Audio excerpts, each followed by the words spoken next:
Olá, seja bem-vindo à disciplina de contabilidade.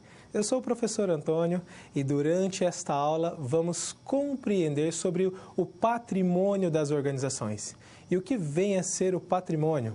Bom, patrimônio significa o conjunto de bens e direitos de uma organização.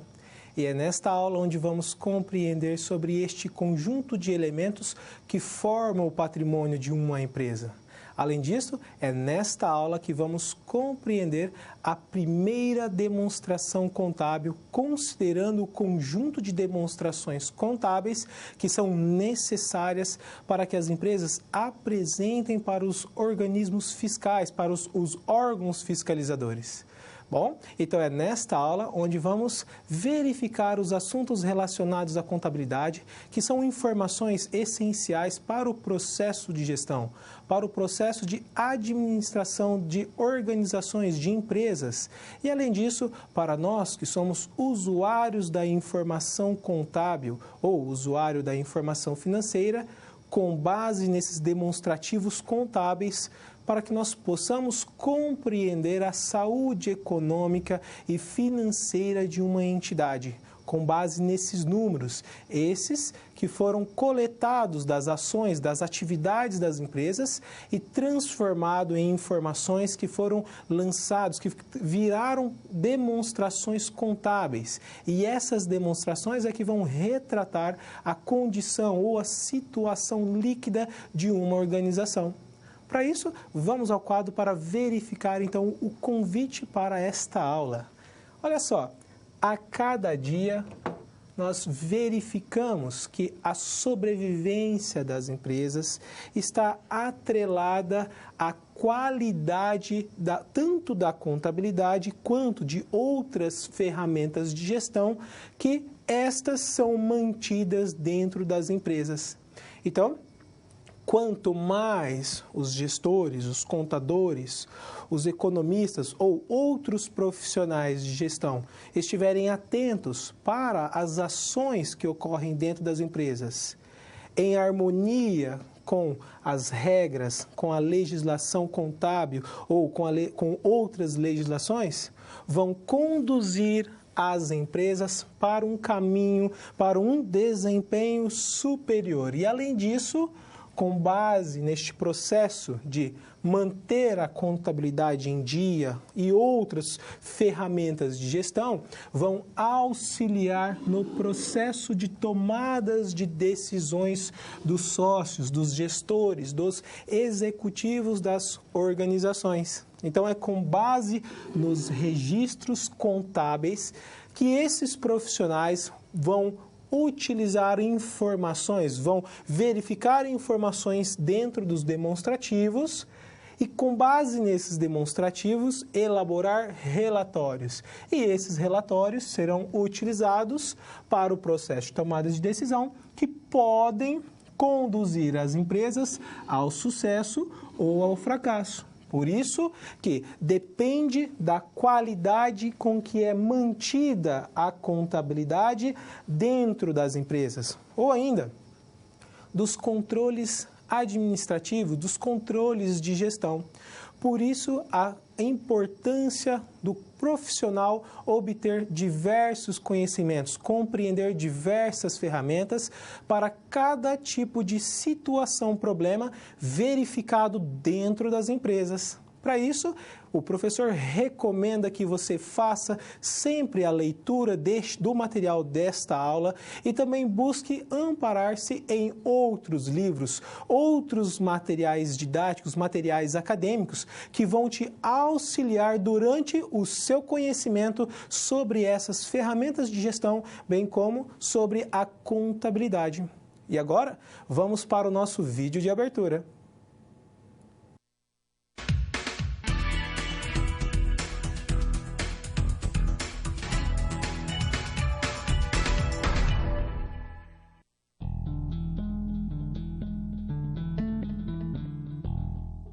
Olá, nós estamos começando a primeira unidade de contabilidade.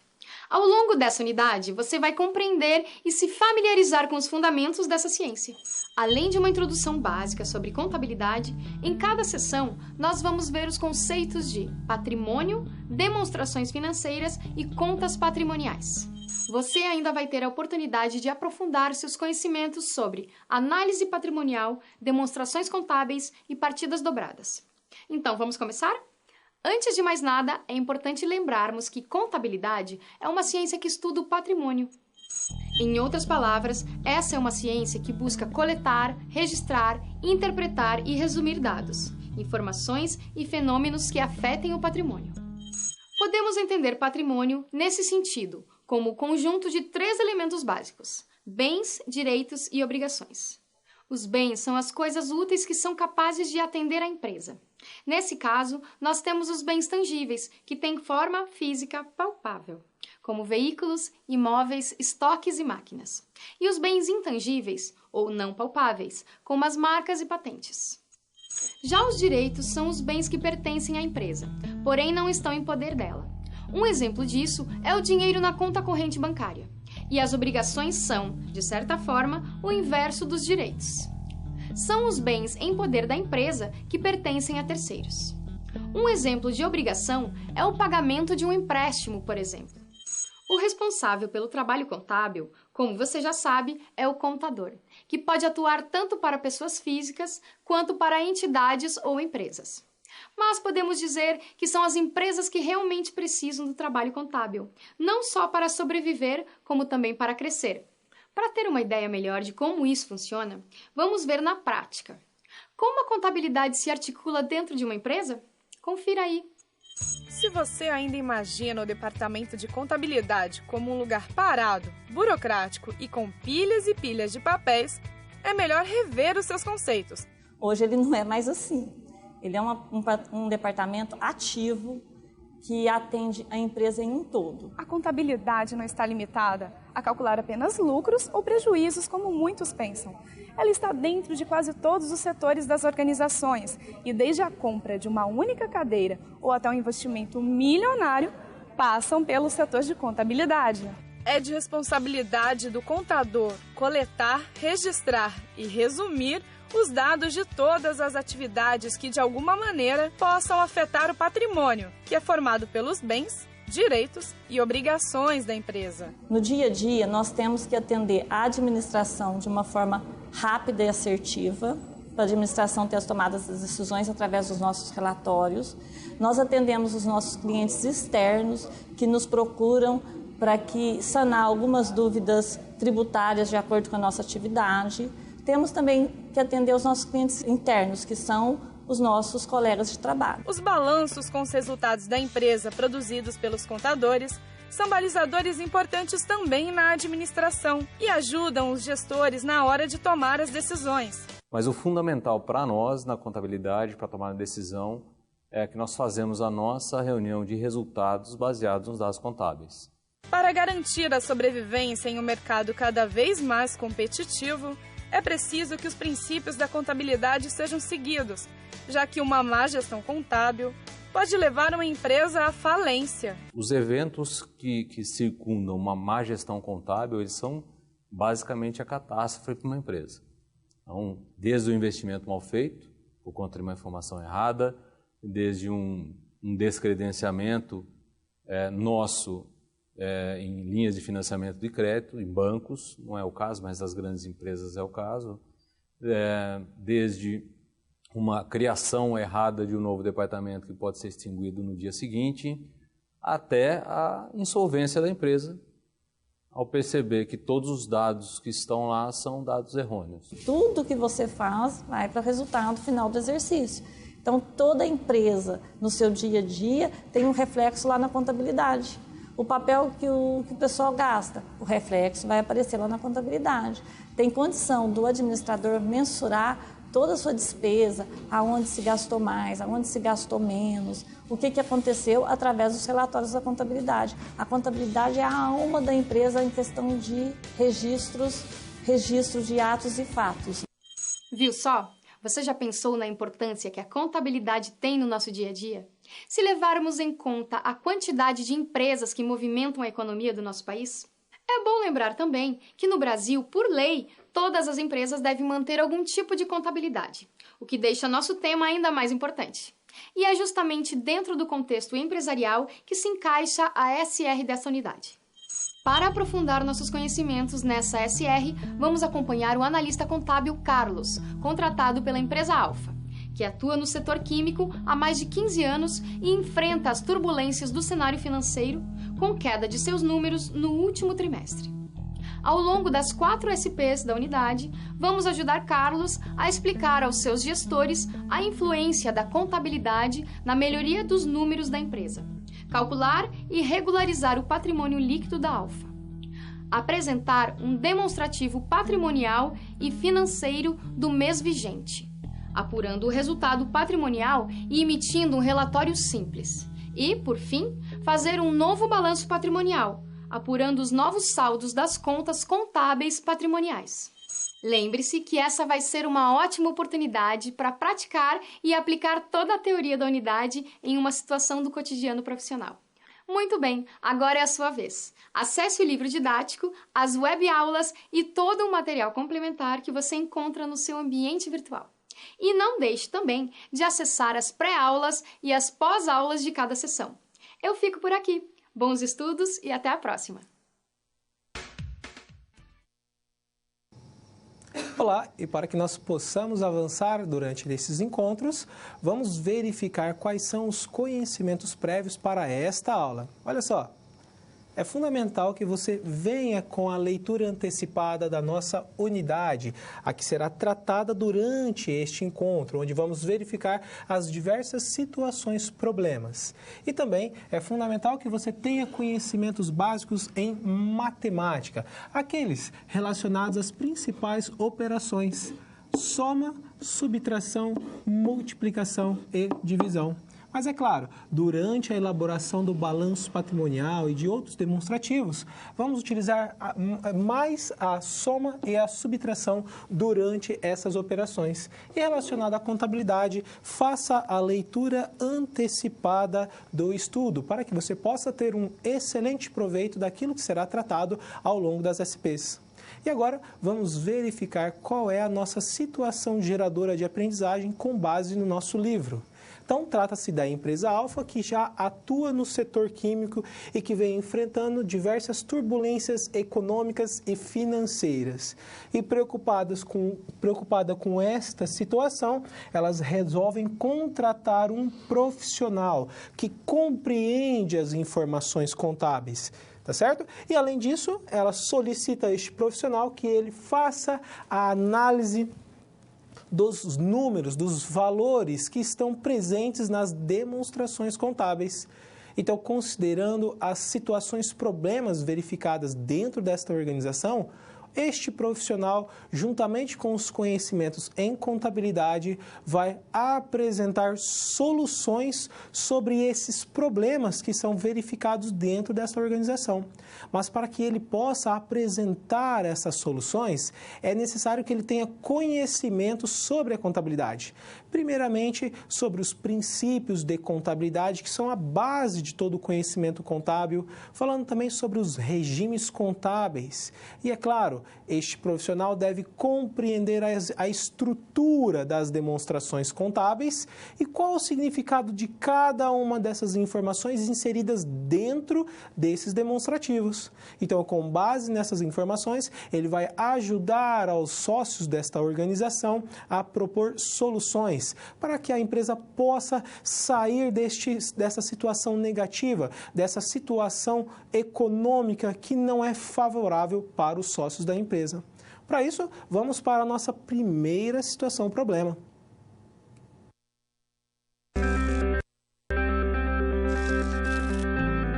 Olá, tudo bem? Espero que esteja gostando dessa aula. Como você pôde perceber, é muito importante estudar o conteúdo da pré-aula no ambiente virtual, antes de conhecer e resolver as situações problema. Vamos lá? As etapas para compreender e resolver as SPs são simples e facilitam os seus estudos. Primeiro, é necessário conhecer e interpretar os detalhes da situação-problema, entender onde se passa a situação, quais agentes estão envolvidos e quais recursos estão disponíveis. Depois, é a hora de problematizar a situação apresentada, que são baseadas na realidade de mercado.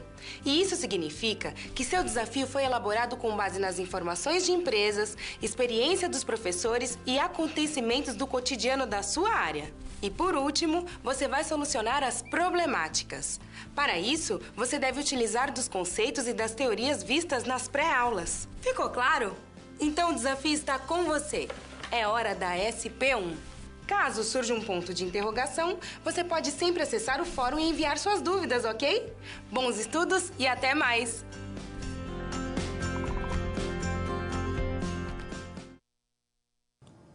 Olá! Chegamos à nossa primeira situação-problema e é neste momento que vamos compreender, então, os primeiros conceitos da contabilidade, verificando, então, esses conhecimentos e, com base nestes, auxiliar as empresas já a começarem a sair desta situação financeira econômica negativa ou numa situação de um desempenho inferior em relação aos concorrentes.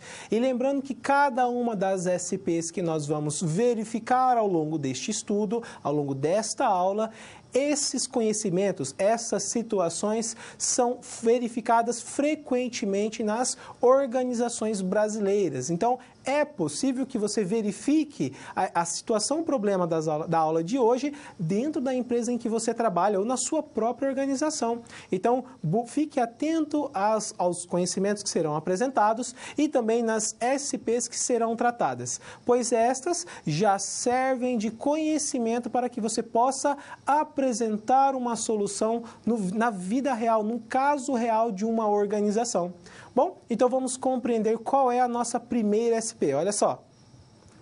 A empresa Alfa, ela não aplica os princípios contábeis durante a escrituração contábil dos seus livros e outros controles contábeis dentro da organização.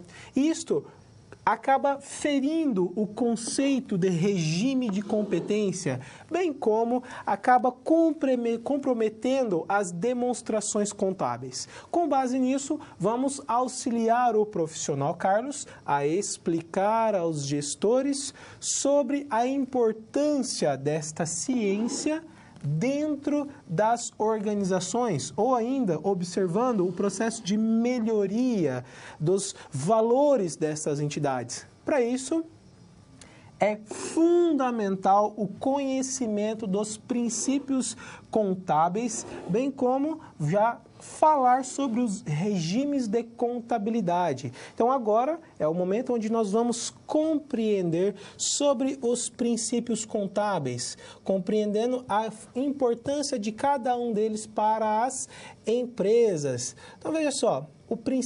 Os princípios contábeis, eles auxiliam as empresas a cumprirem corretamente a legislação contábil, a legislação societária vigente dentro do contexto empresarial.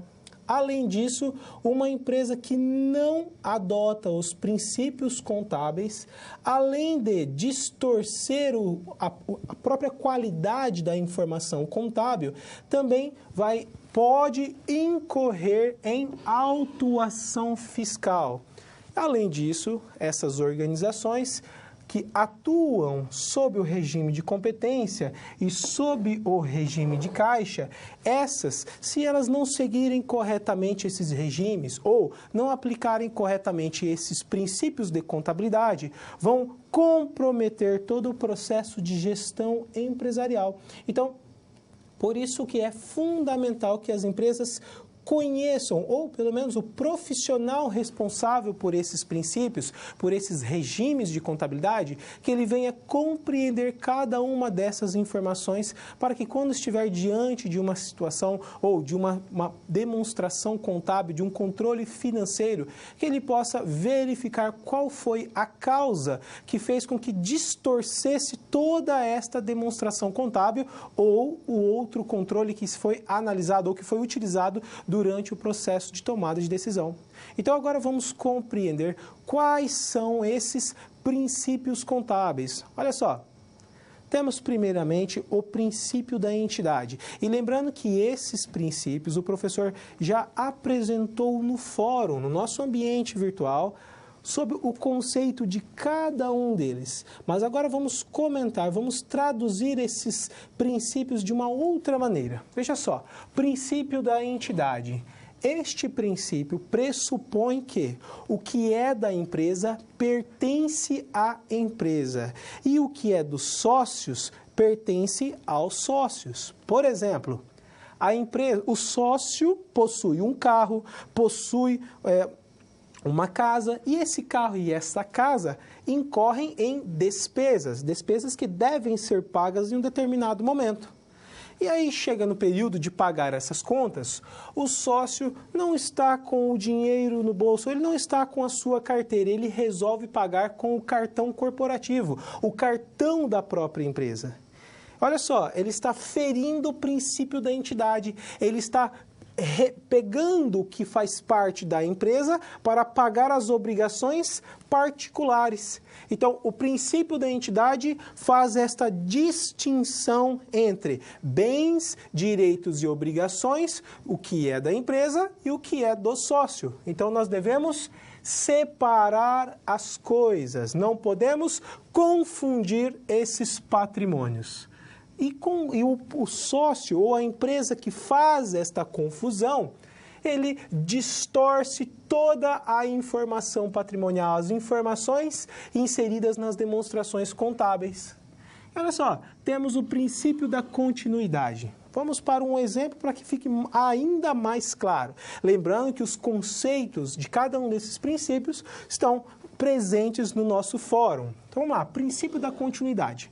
Você, meu caro aluno, ontem você abriu uma empresa, você foi lá na junta comercial, você foi nos órgãos competentes e fez a constituição de uma organização. Então, quando você abre a sua empresa, você não pressupõe que amanhã ela vai fechar. Você não abre hoje para fechar a sua empresa amanhã. Você abre uma empresa esperando que ela continue operando por muito tempo, te proporcionando lucro, te proporcionando uma rentabilidade esperada. É claro, salvo as exceções das empresas sazonais, que são aquelas empresas, por exemplo, época de Páscoa. A empresa, ela abre um momento antes, produz os ovos da Páscoa, entrega para os seus clientes e depois, o restante do ano, ela não opera, ela não desenvolve outras atividades. Ela é apenas aberta para esta finalidade, atender este período. Então, salvo essas exceções, onde está previsto no contrato social, as empresas são abertas, são constituídas com o princípio da continuidade, que elas existam em um determinado período não conhecido. Temos também o princípio da oportunidade. E este princípio da oportunidade, assim como os demais princípios, estão relacionados com a informação contábil.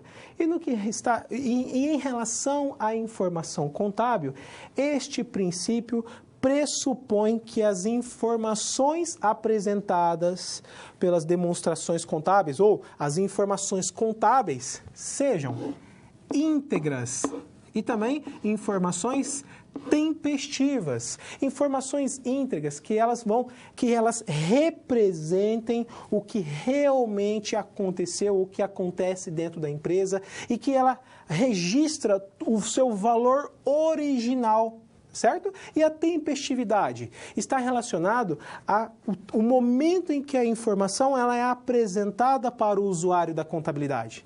Então, você vai tomar a decisão amanhã de comprar determinada quantidade de mercadorias do seu fornecedor, porque o preço, o valor de aquisição dessa mercadoria está com um valor muito atraente. Mas para que você tome essa decisão, você precisa da informação do seu fluxo de caixa.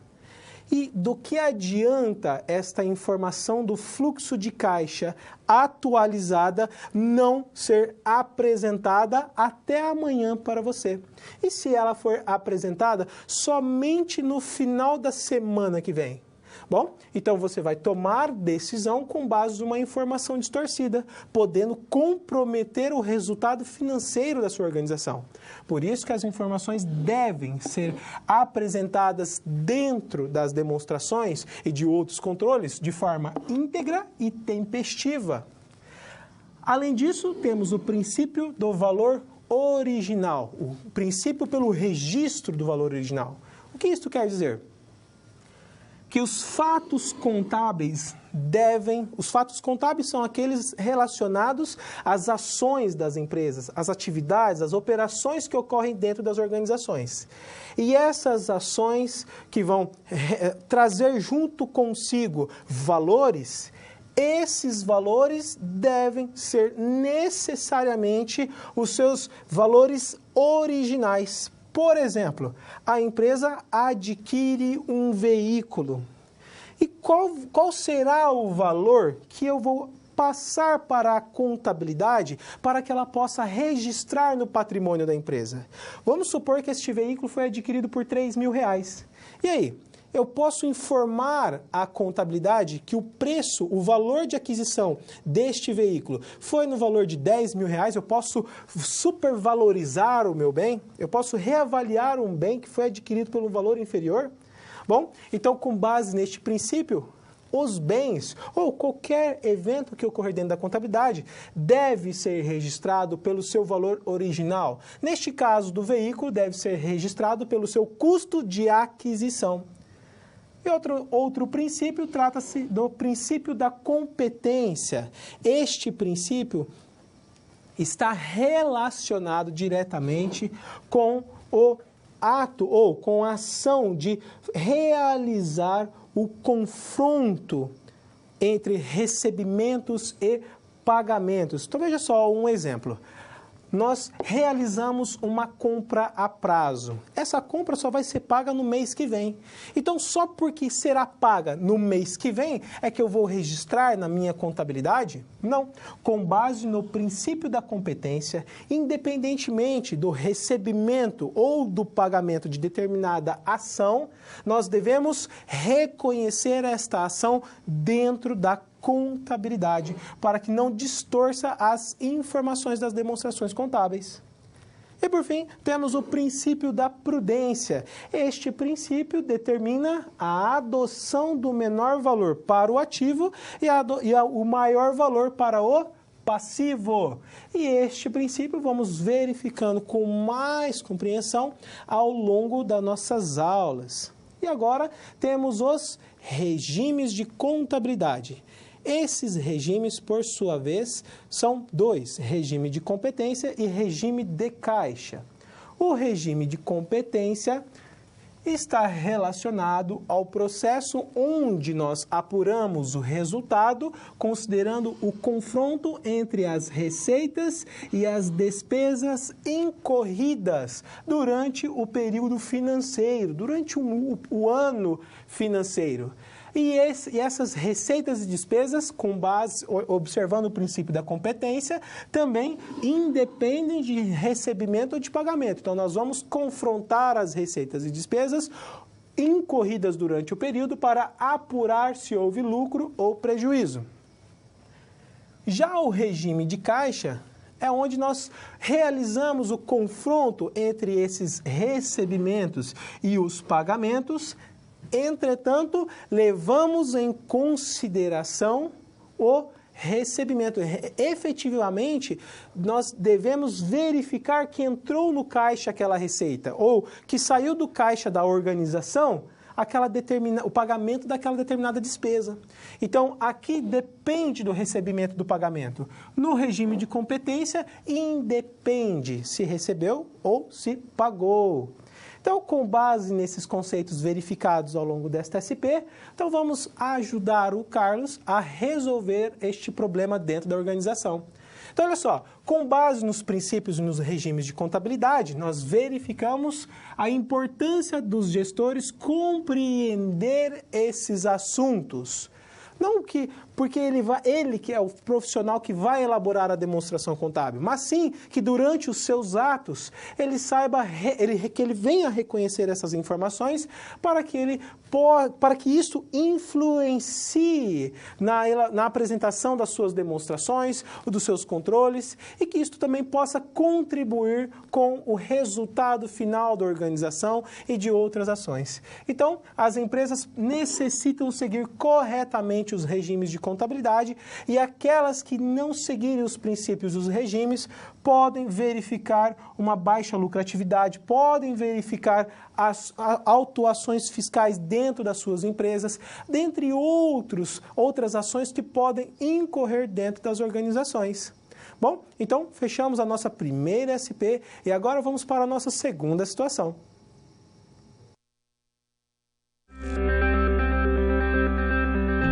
Opa, e aí? Como você se saiu com a primeira SP? Com as dicas que a gente viu, nem ficou difícil, não é mesmo? Você percebeu o caminho traçado para obter uma solução satisfatória? Primeiro, você estuda os conceitos teóricos. Em seguida, você conhece e avalia a situação. E só então você tem conhecimento suficiente para se empenhar em resolver a situação-problema. Entendeu por que é importante fazer uso de todos os recursos do material didático antes de iniciar as SPs? No ambiente virtual, você encontra textos, web-aulas e vídeos para enriquecer os seus estudos. Vamos para mais um desafio? Boa sorte na SP2 e até mais!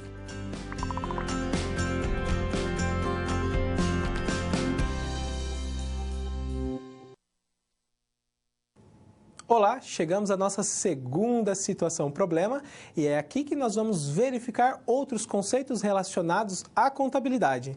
Então vamos ao quadro para verificar o que ocorre dentro desta organização e que o Carlos deverá apresentar soluções. Então é neste momento que Carlos deverá analisar o patrimônio da empresa Alfa para, então, partir para a regularização dos regimes contábeis. E para isso nós devemos compreender os conceitos relacionados ao patrimônio, verificando o que significa o ativo, o passivo, e ainda, após compreender este conjunto de elementos patrimoniais, verificar os conceitos sobre as situações econômicas de uma organização. Então, observando o nosso primeiro demonstrativo contábil, já podemos afirmar que a empresa está numa situação líquida positiva, ou então numa situação líquida negativa, neutra, entre outras que serão apresentadas ao longo desta aula. Então, com base no nosso livro, nós temos este conjunto de contas patrimoniais. Então, abra o nosso livro e verifique aí na segunda situação problema este conjunto de informações. Lembrando que essas contas patrimoniais pertencem à empresa Alfa, que evidenciam, então, o conjunto de bens, direitos e obrigações. Note que essas contas elas não seguem uma estrutura adequada do balanço patrimonial. Então, aqui há uma relação de contas. E com base nesta relação de contas, vamos estruturar o balanço patrimonial. Mas antes, devemos compreender o que significa esses bens, direitos e obrigações, o que é o patrimônio de uma empresa. Veja só, este círculo compreende o patrimônio de uma organização. E o patrimônio de uma empresa, ele é formado por bens, pela soma dos bens, dos direitos e das obrigações. Os bens e direitos formam o que nós chamamos de ativo. Já as obrigações, elas representam o conjunto das contas patrimoniais classificadas no passivo. Esses bens podem ser classificados como bens tangíveis, aqueles que nós podemos palpar, que trata-se de um bem físico, ou ainda bens intangíveis. E o que seria o bem intangível? Aquele que não é palpável. Por exemplo, marcas e patentes ou softwares. Esses bens nós não conseguimos palpar, mas são elementos que devem ser reconhecidos dentro da contabilidade. Já os direitos, por exemplo, uma duplicata a receber. A empresa efetuou uma venda a prazo, logo ela tem o direito de receber do seu cliente por esta venda. E este direito nós registramos dentro da contabilidade. Então, bens e direitos corresponde ao ativo da organização.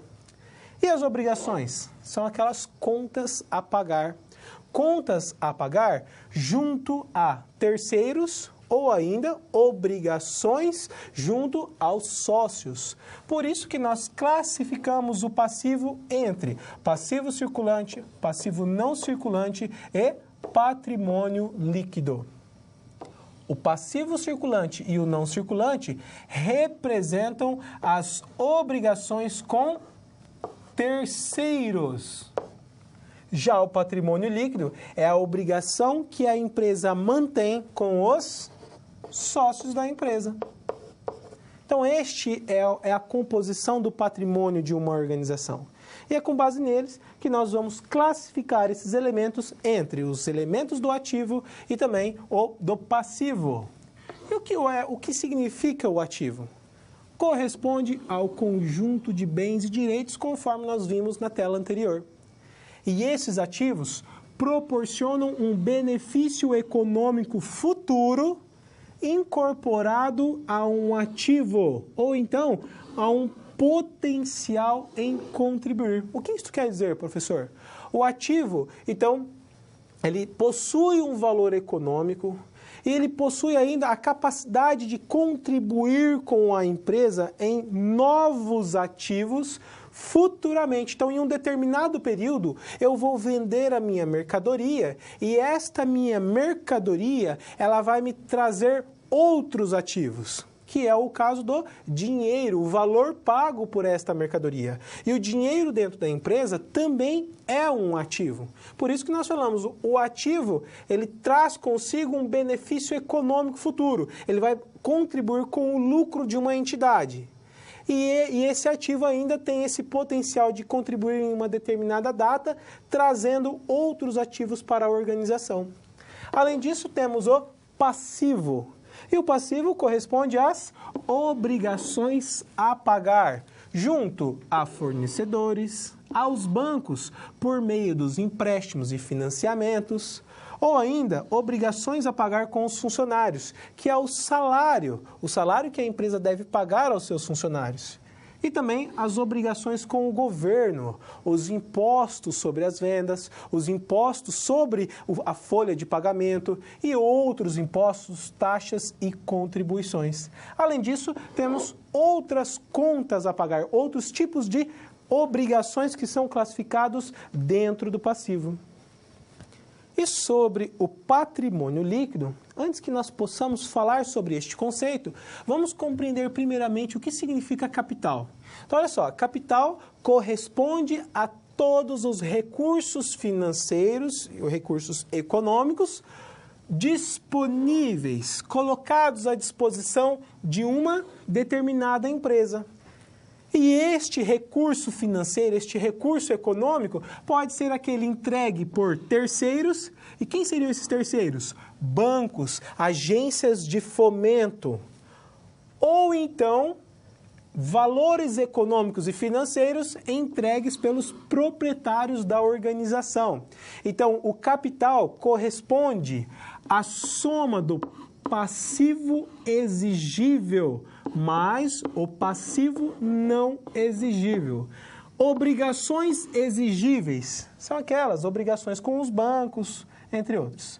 E passivo não exigível é aquela obrigação com o sócio, é aquele que a empresa deve para o sócio, o administrador, o investidor da organização, tá certo? E olha só, o que é o capital social? Este corresponde ao valor que foi entregue à empresa pelos sócios da organização. Então, é dentro desta conta patrimonial que registramos a obrigação não exigível, o valor que o sócio entregou para a empresa para abrir a sua organização. E o capital próprio? É o recurso financeiro entregue pelo sócio. Então, é a dívida que a empresa tem com os sócios. Este é o capital próprio. E o capital próprio, conforme nós compreendemos, corresponde ao capital social. O capital social é o dinheiro do sócio. Dinheiro do sócio significa capital próprio. E capital de terceiros? Capital de terceiros é aquele recurso que não pertence à empresa, que não foi entregue pelo sócio. Ela deve pagar para fornecedor, para banco, para os funcionários, para o governo. Então, o capital de terceiro corresponde ao passivo exigível. Ou ainda, faça aí, passivo circulante mais passivo não circulante. Além disso, temos o capital realizado e o capital a realizar. Veja só, vamos para um exemplo. Você abriu a sua empresa. Para isso, você já entregou R$10.000 para a constituição da organização. Então, esses R$10.000 já estão registrados aqui no capital social. Entretanto, para a abertura desta empresa, você prometeu não só os R$20.000, mas você prometeu sim R$50.000.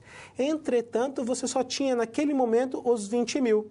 Então, esses R$20.000 já foram realizados, já foram entregues à empresa. Este R$20.000, este valor, já está à disposição da organização. Então, já compreende um capital disponível para a empresa. Um capital próprio disposto para que a empresa possa executar as suas ações, as suas operações.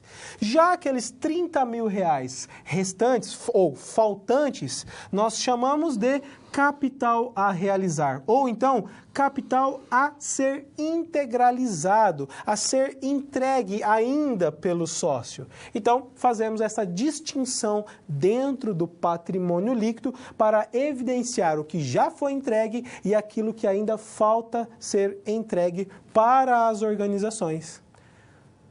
Bom, então agora, considerando a classificação entre ativo e passivo, nós já conseguimos mensurar a situação líquida de uma organização.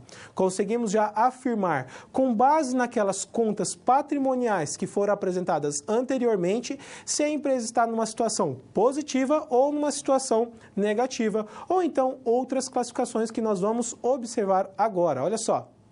Temos aqui a situação líquida positiva, que é quando o total do ativo, ou então a soma total de todas as contas patrimoniais classificadas no ativo, superarem a soma total das contas classificadas no passivo. E ainda nós temos a situação líquida negativa, que é o caso contrário da situação anterior, onde o total do passivo é superior ao total do ativo.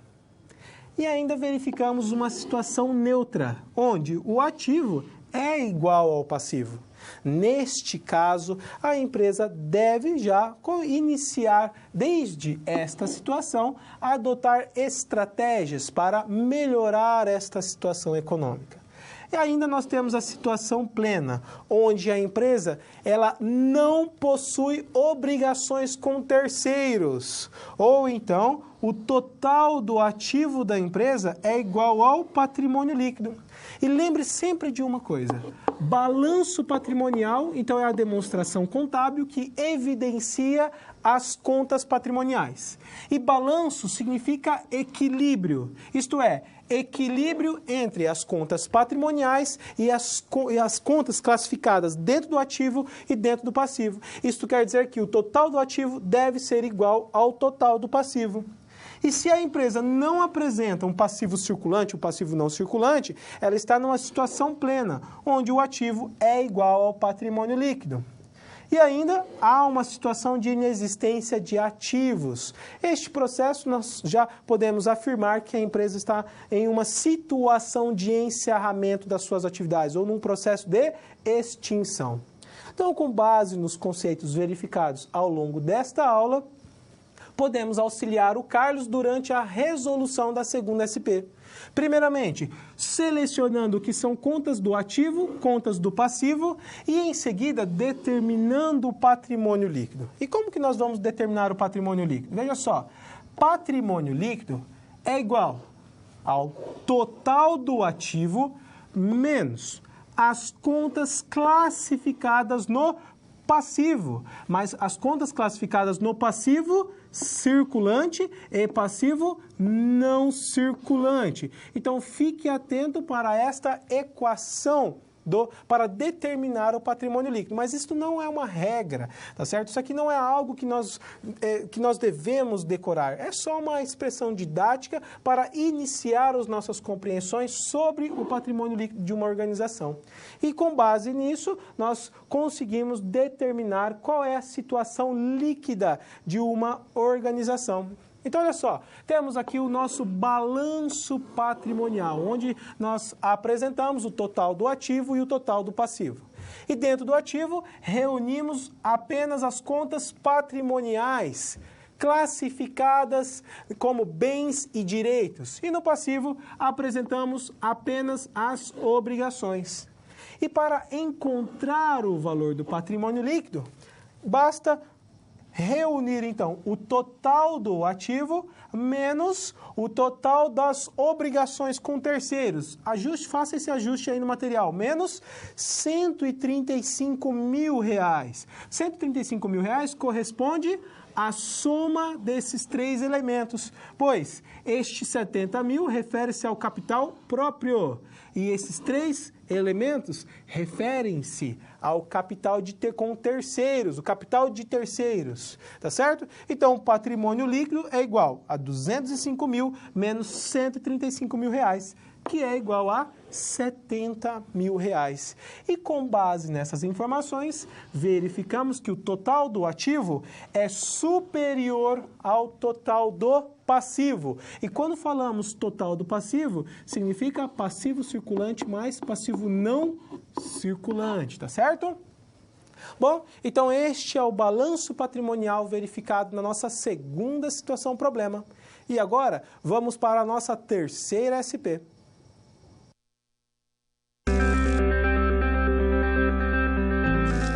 Olá! Agora que você já solucionou duas das SPs, muitas das teorias vistas na pré-aula fazem mais sentido, não é mesmo?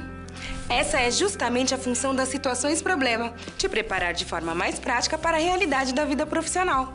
Já conhecer algumas das situações que podem surgir no dia a dia faz de você um aluno mais preparado para o mercado de trabalho. Bom, a SP3 já vai começar. Se ficar com dúvida em algo, pode entrar no fórum e enviar sua pergunta, ok? Até mais!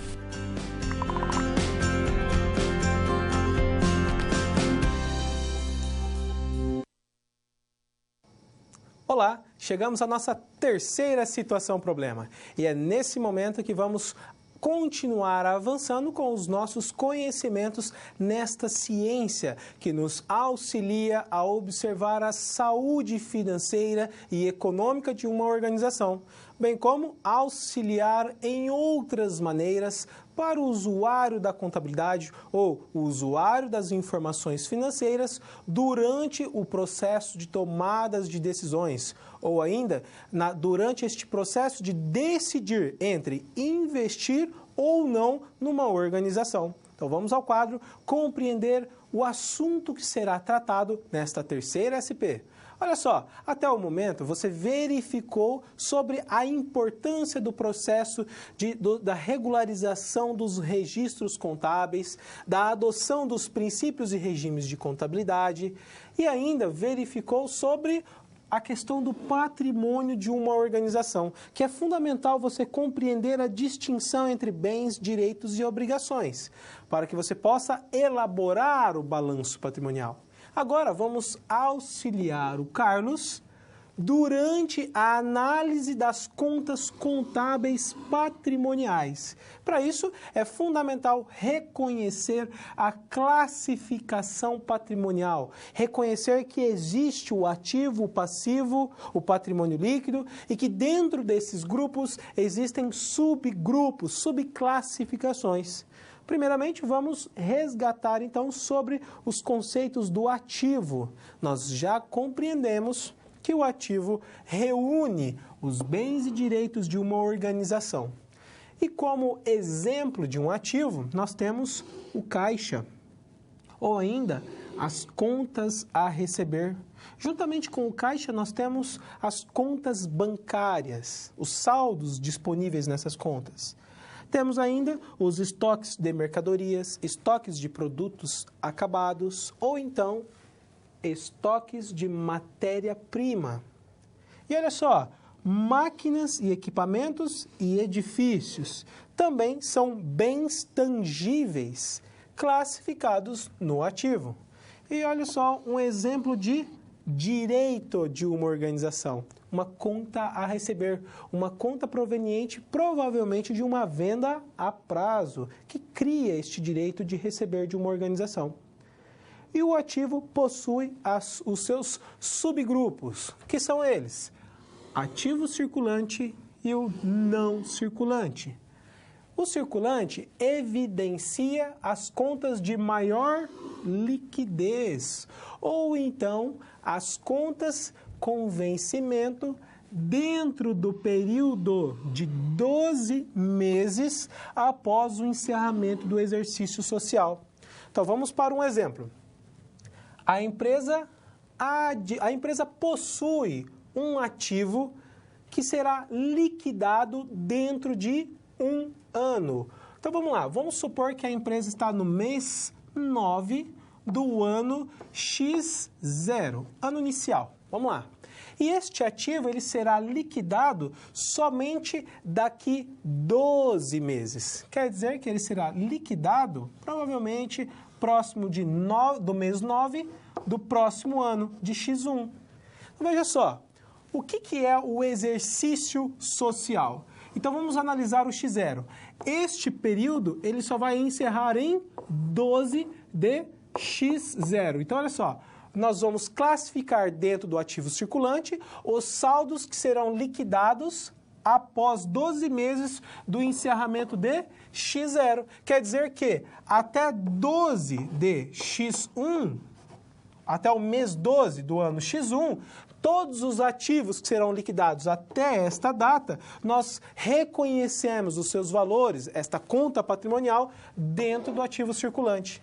E o que exceder 12 de X1 será classificado no ativo não circulante. Então, nós devemos verificar esta regra para distinguir o que é um ativo circulante e um ativo não circulante. Vamos para um outro exemplo. A empresa fez uma venda e esta venda será recebida a prazo. Entretanto, este pagamento será efetivado, será liquidado somente daqui 15 meses, ou então daqui 1 ano e meio. E supondo que a empresa está nesta data, quer dizer que ela só vai receber após 12 de X1. Então, provavelmente lá no mês 3 de X2. Então, veja só, excedeu o período circulante. Então, vamos reclassificar esta duplicata a receber somente no ativo não circulante. Dentro do ativo não circulante, nós temos as contas patrimoniais. Então, essa duplicata a receber, ela é classificada dentro do não circulante na estrutura do balanço. E aí, do mesmo modo, nós temos o passivo. Nós temos o ativo, o passivo. O passivo corresponde ao conjunto de obrigações. E neste caso, são aquelas obrigações com terceiros, ou ainda com os sócios da empresa. Por exemplo, temos aqui os fornecedores, empréstimos e financiamentos, salários a pagar, impostos e outras contas a pagar. Note que essas são somente obrigações com terceiros. Como exemplo de obrigação com sócios, nós temos o patrimônio líquido ou então o capital social. E veja só os subgrupos do passivo. Temos o passivo circulante, passivo não circulante e patrimônio líquido. Já lhes adianto que passivo circulante e passivo não circulante representam juntos as obrigações com terceiros. E o patrimônio líquido, obrigações com os sócios da organização. O passivo circulante e o passivo não circulante obedecem à mesma regra que o ativo circulante e o ativo não circulante. Então, toda a obrigação que for liquidada, paga dentro de 12 meses após o encerramento do exercício social, ela é classificada no circulante. Agora, vamos supor que é um pagamento de um financiamento que foi realizado para 250 meses. Então, este financiamento nós vamos registrar parcialmente dentro do passivo não circulante. Os valores, as parcelas que estiverem alocadas dentro do encerramento do período, mais esses 12 meses, então parte deste financiamento classificamos dentro do passivo não do circulante. E o que exceder, então, este período, esses saldos, este saldo remanescente, classificamos dentro do passivo não circulante. Então, verifique sempre em quantas parcelas foi realizado este financiamento, este empréstimo. Então, provavelmente, vamos supor o caso do mês 9 de X0. Quer dizer que as 3 últimas parcelas deste período, mais as 12 outras parcelas, o valor correspondente a essas serão classificadas no passivo circulante, lá na conta financiamentos, e ainda nós podemos apresentar uma informação que dê característica a ele. O saldo remanescente, ou então, vamos supor, as outras 233 parcelas, é um exemplo, serão o valor dessas 233 parcelas, nós apresentamos este valor dentro do passivo não circulante. Então, é a mesma regra do ativo circulante e o ativo não circulante. Fique sempre atento a esses prazos. Ou então, geralmente, nós utilizamos a expressão curto prazo e longo prazo. Curto prazo, nós registramos dentro do passivo circulante. E longo prazo, passivo não circulante, assim como para o ativo também, tá certo? E olha só, o outro subgrupo, patrimônio líquido, é este que vai evidenciar as obrigações com os sócios, ou então, é dentro do patrimônio líquido que nós encontramos a conta do capital social, bem como outras que nós vamos verificando ao longo das aulas. Então, com base nesta classificação do ativo e passivo, ainda é necessário que nós venhamos a falar ou compreender ainda mais sobre o patrimônio líquido. Este nós encontramos pela diferença entre ativo menos o passivo, isto é, PL é igual ativo menos passivo circulante menos o passivo também não circulante. Veja isso aqui como uma soma, tá? A soma do passivo circulante com o passivo não circulante é este total que nós devemos subtrair do ativo. É só para você não confundir, porque existem as subclassificações do passivo. Aí você pergunta, professor, mas como que eu vou subtrair o passivo, sendo que o patrimônio líquido já está dentro dele? Então, por isso que eu faço essa distinção. Eu abro aqui o passivo circulante e o passivo não circulante. E olha só, além disso, o patrimônio líquido ele representa a obrigação que a empresa tem com os sócios da organização. E ainda ele é chamado de passivo não exigível, que é aquela obrigação, aquela conta que a empresa tem com os sócios, que ela não vai pagar tão cedo, tá certo? Bom, e além disso, nós verificamos outros conceitos sobre esses elementos patrimoniais que devem ser reconhecidos dentro da contabilidade. E olha só, esta regra que o professor comentou sobre o passivo circulante, passivo não circulante, sobre os 12 meses, aliás, os 12 meses que excedem o encerramento do exercício social, lembre-se, verifique as normas contábeis e veja qual é o tratamento, ou então qual é o reconhecimento dos ativos e dos passivos dentro de uma organização. Então, existem práticas contábeis, onde os profissionais decidem em registrar esses elementos, observando esses prazos. Mas, geralmente não. Com base na norma contábil, com base no comitê de pronunciamentos contábeis, nós classificamos esses elementos patrimoniais, observando, então, este prazo após o encerramento do exercício social.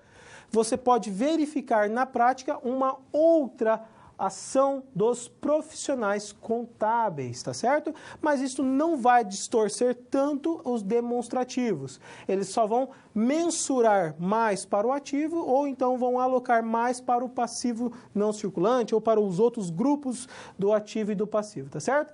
E olha só, com base nos conceitos que foram apresentados, nós auxiliamos então o Carlos, vamos auxiliar este profissional a verificar qualquer mutação das contas patrimoniais com aquela relação de contas que foram apresentadas e então, se caso houver outros fatos contábeis, reconhecer essas mutações e levá-las para o balanço patrimonial. Então, nós devemos analisar os saldos de todas as contas patrimoniais apresentadas no nosso livro, identificar o patrimônio líquido e ainda finalizar esta SP apresentando o balanço patrimonial elaborado adequadamente. Então, olha só como que fica o ativo do balanço patrimonial. Então, considerando as contas que foram apresentadas no livro, considerando os fatos contábeis apresentados, nós chegamos, a esta classificação. Temos aqui o total do saldo da conta de caixa, dos bancos, das duplicatas a receber e de outros elementos patrimoniais. Então, temos todas as contas classificadas no ativo circulante e não circulante. E lembre-se, no ativo não circulante, bem como no ativo circulante, nós temos outras subclassificações. Por exemplo, esses elementos apresentados no não circulante são considerados bens intangíveis. Entre outras palavras, nós reunimos esses elementos e classificamos dentro do ativo imobilizado. E olha só como que fica o passivo da organização. Temos aqui, então, as obrigações com terceiros, que são aqueles passivos. Veja que não houveram contas patrimoniais que fossem classificadas no passivo não circulante. E, por fim, apresentamos um patrimônio líquido no valor de 730 mil. E note que o total do ativo é igual ao total do passivo, justamente para satisfazer a condição de equilíbrio entre as contas patrimoniais. Então, com base no nosso livro, verifique essas contas patrimoniais e faça a classificação adequada, considerando a estrutura patrimonial de uma organização. Bom, chegamos ao encerramento, então, da nossa terceira SP e agora vamos para a nossa quarta situação.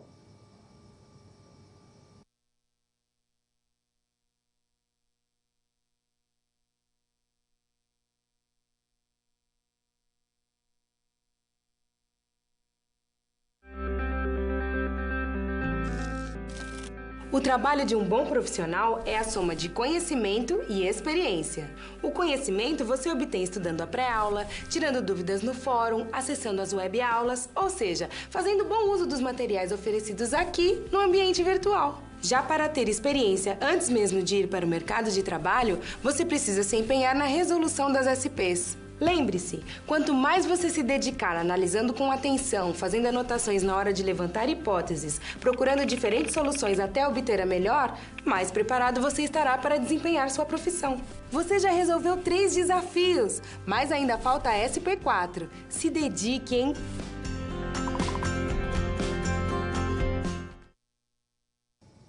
Olá, chegamos à nossa quarta situação problema e é neste momento que vamos tratar sobre os fatos contábeis.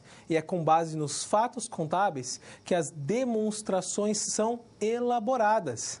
Nós partimos com base nesses fatos contábeis ou ainda com base nesses fatos que são provenientes de ações da organização, com base nas atividades, nas ações deste conjunto de atividades elaborado por uma organização. Então, esses fatos contábeis é que nos auxiliam durante a elaboração das demonstrações financeiras de uma organização.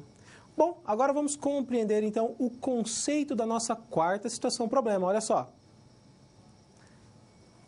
Durante o período em que é analisado pela empresa alfa, o profissional Carlos encontrou fatos contábeis no atual período. E com base nesses fatos contábeis, considerando os princípios de contabilidade e ainda os regimes contábeis, este profissional vai analisar a posição patrimonial da entidade. Ele vai verificar o balanço patrimonial anterior, analisar esses atuais fatos contábeis e gerar um novo balanço.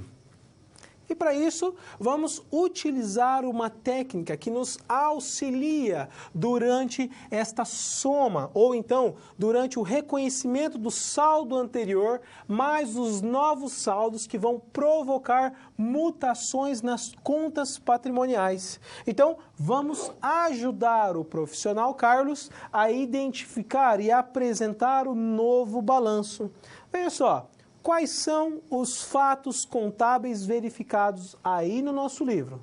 São 10 fatos contábeis. Primeiro fato, os sócios injetaram um determinado valor na empresa, no total de R$1 milhão. E olha só, o sócio, ele injeta os sócios, eles entregam à empresa este valor. Isso quer dizer que, olha o capital próprio, e capital próprio é patrimônio líquido. E qual é o nome que se dá ao capital próprio? É o capital social. Então, veja só, à medida que nós apresentamos os fatos contábeis, abra um razonete em forma de T. Tá certo?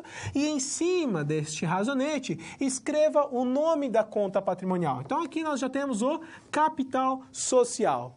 E qual era o saldo inicial desta conta patrimonial? E mais à frente, nós vamos compreender a natureza das contas patrimoniais. Mas já vamos adiantar, as contas do passivo são de natureza credora e as contas do ativo são de natureza devedora. Então, registre o saldo inicial do capital social deste lado. E olha só, mais esta nova mutação. Os sócios entregaram R$1 milhão para a empresa. Então, saldo inicial mais R$1 milhão. E se não houver nenhum outro fato contábil que vá provocar uma mutação na conta do capital social, você já pode apresentar o novo saldo final desta conta. Então, e é com base neste saldo final que nós vamos levar para o novo balanço patrimonial. Então, ao encerrar os razonetes de cada uma das contas patrimoniais, são esses os saldos que nos auxiliarão durante a elaboração do balanço. Então, olha só, deste R$1 milhão, 5% será enviado para o caixa da empresa. Então, olha só, falamos caixa. Então, abra um razonete do caixa. E o caixa é uma conta classificada no ativo, é um bem da empresa. Então, se ele é um bem, se ele é um ativo, ele é de natureza devedora. Então, traga o saldo inicial do caixa, que é apresentado no balanço patrimonial do mês anterior, ou então, que foi verificado na terceira SP, e já aproveite para registrar esta transferência, este depósito no caixa da empresa, no valor de R$50 mil. Este 5% desses R$1 milhão. E olha só, 75% é destinado para o banco da organização. Sendo assim, abra um razonete para a conta do banco. E o banco, nós também sabemos que é um ativo. Se ele é um ativo, é de natureza devedora. Professor, o que é esse natureza que você tanto fala? Natureza quer dizer que, quando eu te disser que a empresa possui R$50 mil em veículos, quer dizer que o saldo devedor das contas patrimoniais é de supondo que o valor do veículo seja R$50.000, o saldo devedor atual das contas patrimoniais classificadas no ativo é igual a R$50.000, pois o ativo, os valores das contas patrimoniais do ativo, nós registramos do lado devedor, ou ainda, vamos dizer, do lado esquerdo do razonete. Tá certo? E contas de natureza credora, ou as contas registradas no passivo, são aquelas contas do lado direito do balanço patrimonial. Então, veja a estrutura do balanço e olhe para ela e separe lado esquerdo e lado direito. Lado esquerdo são os débitos, ou então os ativos, e lado direito o nosso passivo, as obrigações da organização. Tá certo? Então, 20% deste 1 milhão. Então, vamos registrar aqui no banco o saldo inicial mais os R$200.000. O restante, ele é destinado para os... Aliás, 75% é destinado para o banco, quer dizer que é R$750.000 e 20% que é para os veículos. Então, fique atento a esta pequena confusão aqui durante esses percentuais. Olha só, então nós abrimos um outro razonete para os veículos. E nós também nós sabemos que existe um saldo inicial, é só verificar no balanço patrimonial. E o veículo também é uma conta do ativo, então é de natureza devedora. Se é de natureza devedora, nós sabemos que nós devemos registrar este valor do lado esquerdo. E olha só, 20% é destinado para os veículos, isto é, foi entregue um veículo no valor de R$200.000. E se não houverem outras mutações, outros fatos contábeis que venham provocar mudanças nessas contas, já podemos determinar o saldo final. Mas deixe para encontrar o saldo final após a compreensão de todos os fatos contábeis. Olha só o segundo fato contábil. Houve um depósito em dinheiro na conta do banco da própria empresa, no valor de R$200.000.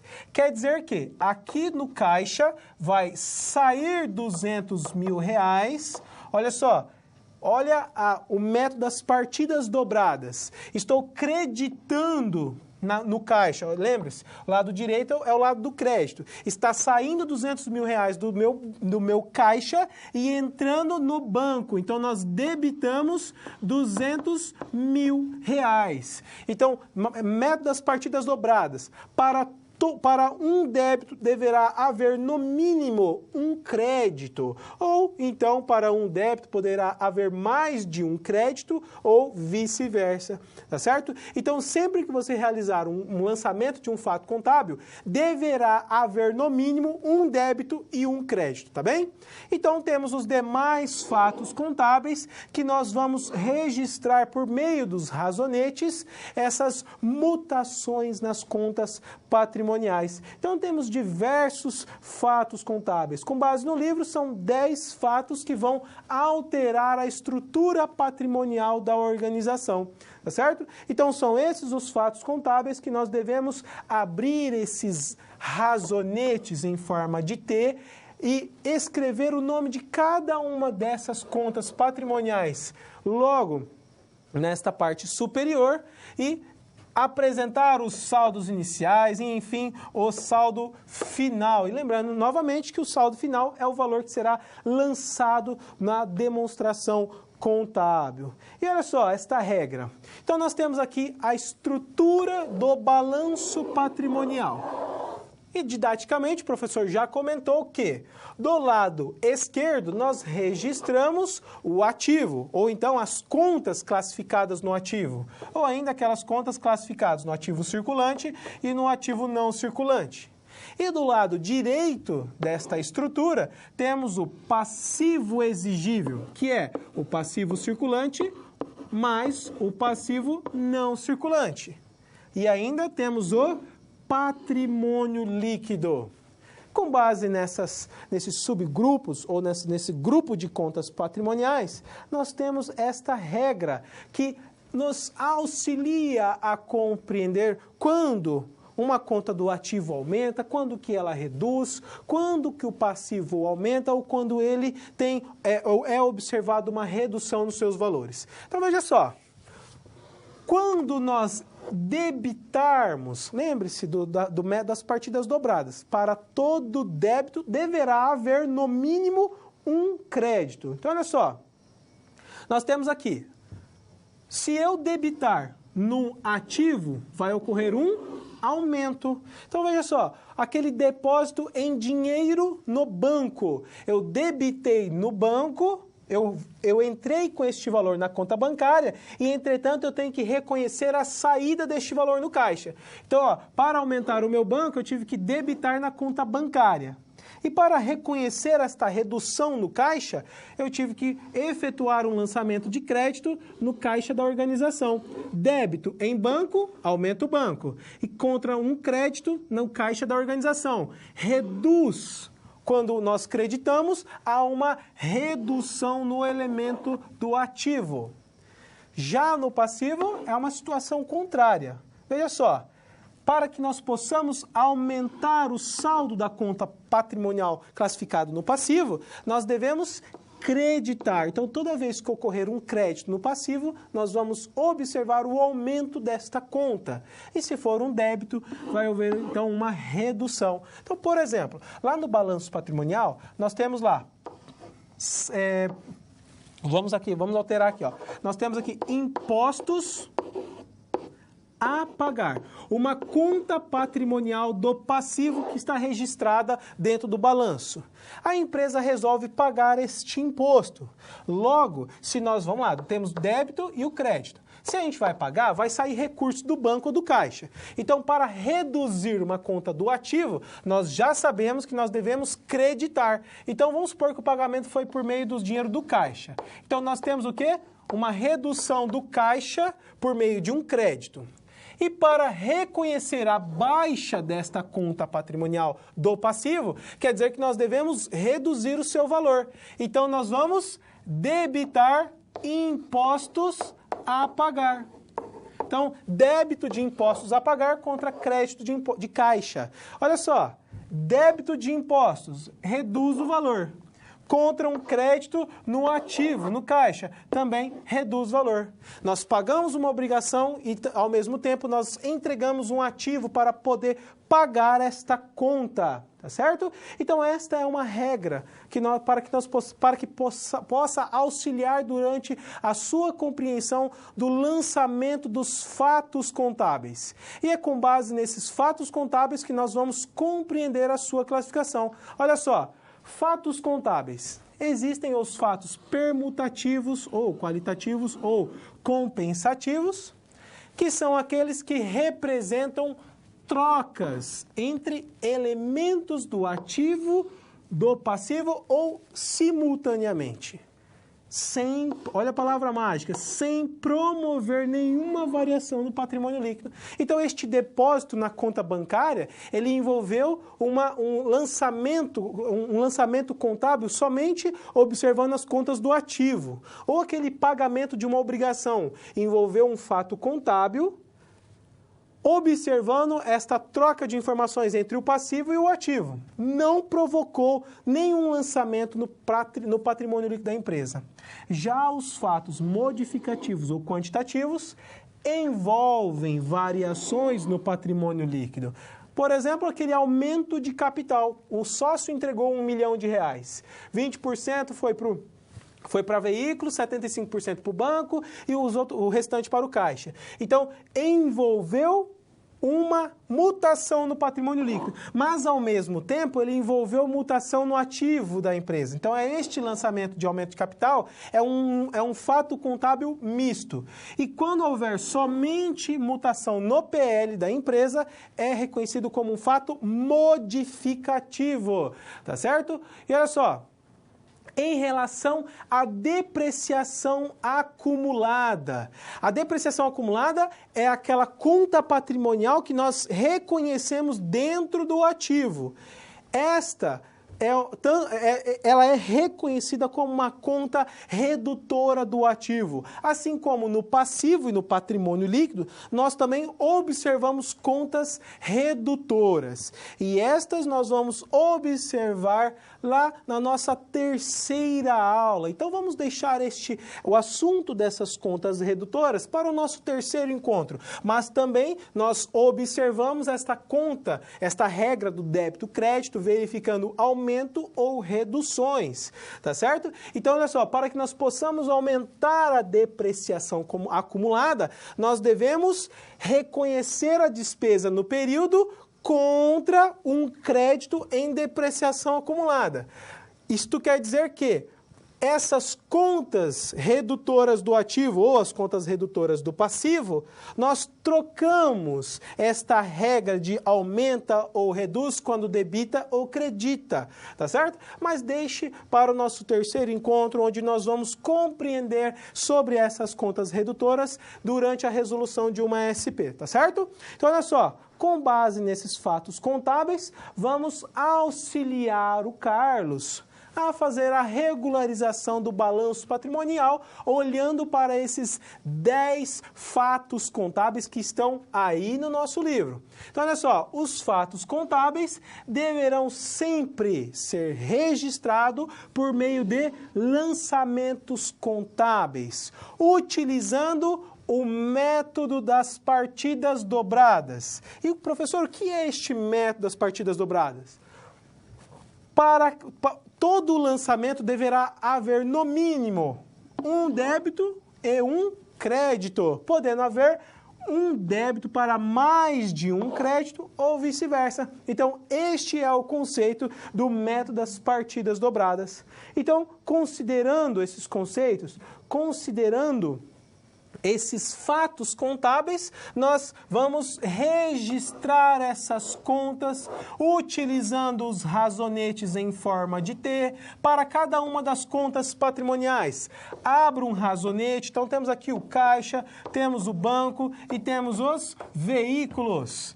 Traga os saldos iniciais, apresente as mutações, isto é, esses novos valores provenientes desses fatos contábeis, e ao final dos 10 fatos contábeis, depois que você lançar todos os valores nos razonetes, apresente o saldo final, pois é este valor que será registrado no balanço patrimonial. Então, trazendo aqui, novamente, o segundo fato contábil, onde houve uma entrada no banco e uma saída no caixa.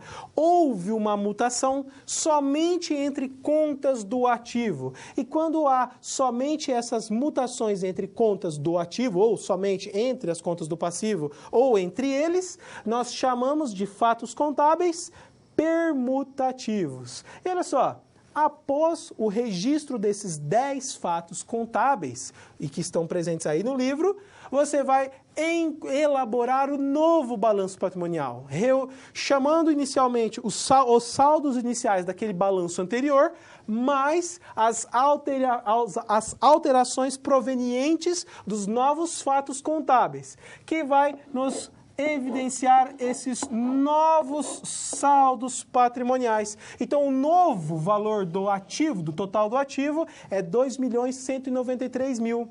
E olha só como que fica o total do passivo. Lembre-se, o total do ativo deverá ser sempre igual ao total do passivo. Então, olha só como ficaram registradas as contas patrimoniais do passivo. Olha só, houve um saldo zero de empréstimos bancários. Isto quer dizer que foi pago empréstimos e não foram contraídos novos empréstimos naquele período de janeiro, tá certo? Assim como salários em que foi pago e não foi provisionado a nova folha para o mês. E olha só o total do patrimônio líquido da organização. Então, este é o nosso balanço patrimonial que evidencia as contas classificadas no passivo e também no ativo da organização. Bom, chegamos ao final da nossa quarta SP e agora vamos para um novo vídeo.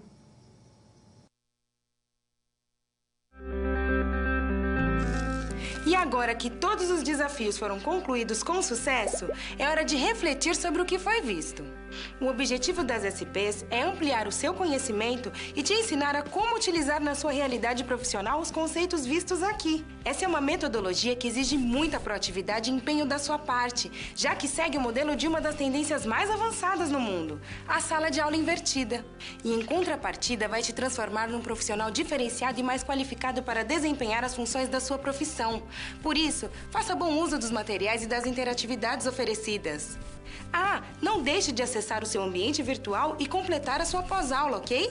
Cada parte do processo é essencial para a sua aprendizagem. Até mais! Olá! Ao longo desta aula, compreendemos sobre a situação patrimonial. Mas é claro que para que nós pudéssemos compreender se a empresa estava numa situação positiva ou numa situação negativa, entre outras situações, foi necessário compreender sobre a estrutura patrimonial de uma organização, compreendendo sobre o ativo e o passivo, sabendo que o ativo corresponde à soma dos bens e direitos da organização. Já o passivo reúne as obrigações que a empresa possui com os terceiros ou com os sócios da empresa. Bom, e é com base nesses conceitos que essas informações vão nos auxiliar durante as nossas tomadas de decisões entre investir na empresa, ou ainda enquanto um gestor, ou enquanto um funcionário da empresa que auxilia os gestores durante as suas tomadas de decisões. Então, busque compreender esses conceitos para que você possa compreender as informações das demonstrações contábeis ou compreender ainda mais as informações futuras provenientes das ações das empresas, no sentido de antecipar cenários para as organizações.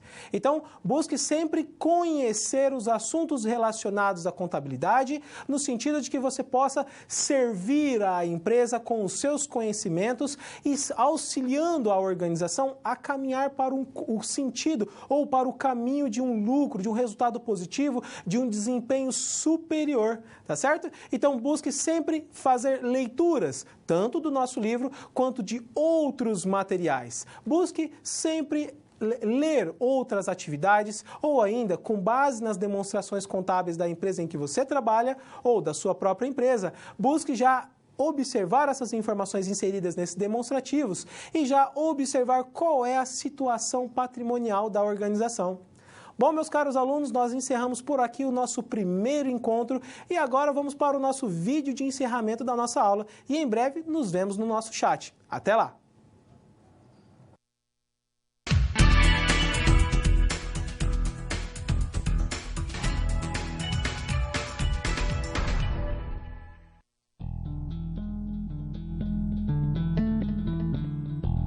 Olá, nós estamos chegando ao final da primeira unidade de contabilidade. Ao longo dessa unidade, nós estudamos o conceito de patrimônio e, consequentemente, os conceitos de bens, direitos e obrigações que se desdobram dele. Entendemos o que são e como funcionam as demonstrações financeiras e contas patrimoniais. E vimos que a contabilidade está presente em todas as atividades de uma organização, sejam elas financeiras, contábeis ou tributárias. Também entendemos o que é patrimônio líquido e como analisar as contas e resultados patrimoniais de uma empresa. Já na SR dessa unidade, ajudamos o analista contábil Carlos, contratado pela empresa do setor químico Alfa, a propor soluções para lidar com uma crise financeira. Vamos lembrar qual foi o nosso desafio em cada uma das SPs? Na SP1, observamos que a empresa Alfa não vinha aplicando corretamente os princípios contábeis, distorcendo o conceito de regime de competência. Então, algumas possibilidades seriam que Carlos apresentasse aos executivos da empresa os princípios e objetivos da contabilidade e enfatizasse que os princípios são regras da contabilidade que devem ser cumpridos, de acordo com a legislação. Afinal, o objetivo da contabilidade é o controle do patrimônio. Já na SP2, ajudamos o analista a calcular o patrimônio líquido da Alfa. Para isso, sugerimos que ele selecionasse as contas de ativo, passivo e patrimônio líquido da empresa, apurasse o seu patrimônio líquido, atualizasse o patrimônio líquido com o valor referente aos registros não contabilizados e determinasse a situação patrimonial líquida da empresa. Ao considerar estes elementos, Carlos teria condições de apurar e atualizar o patrimônio líquido da empresa, permitindo que seus registros fossem regularizados e que a empresa conhecesse, de fato, sua realidade financeira.